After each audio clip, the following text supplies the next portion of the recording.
So a little bit about my background. I was born and raised in San Diego, California. My parents, interracial marriage. My mother's Japanese, my dad Caucasian and Native American. And so growing up, kind of was a very dysfunctional family life. My parents both were drug addicts, and just I didn't have a whole lot of support, so I think I was looking for love as what I thought it was when I was very young. As a 17-year-old, when I started working, I did graduate high school, but I started working at a restaurant, and I met a person who would later become my boyfriend, then my husband. So I was 17 years old, but he was 6.5 years older than myself. And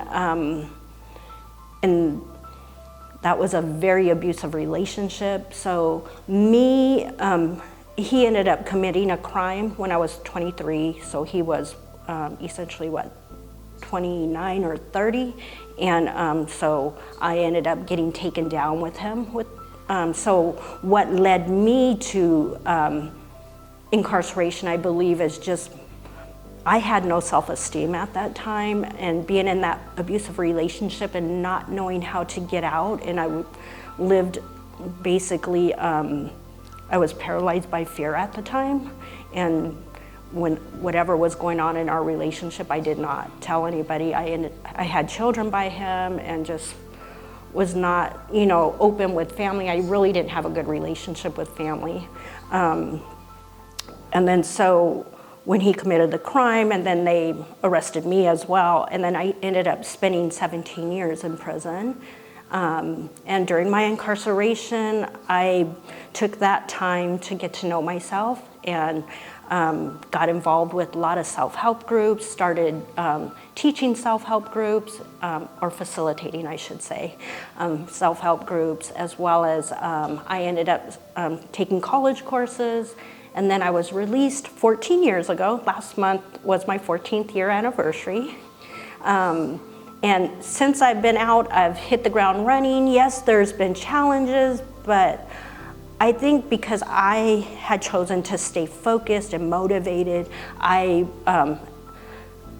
am now 54, I'll be 55 this year, but at the age of 50, I received my bachelor's degree. And then before incarceration, I did not know how to drive a car, so I actually learned how to drive at the age of 42 and got my license. And I just recently, this past October, finished my master's degree program. And so before I worked for Friends Outside, I managed a counseling center for 13 years in Southern California, and then moved up to Sacramento. So I started looking for an in-person job because I started working remote since COVID. But I wanted to socialize more. So, but with Friends Outside, what means a lot to me is while I was incarcerated, I was able to utilize services through Friends Outside, being involved in their positive parenting classes, as well as creative conflict resolution, and then being able to help sustain a relationship with my family. It was strained at times, especially with my children. However, it's a slow process, but still working on it. But with the rest of my family, it just helped keep that connection.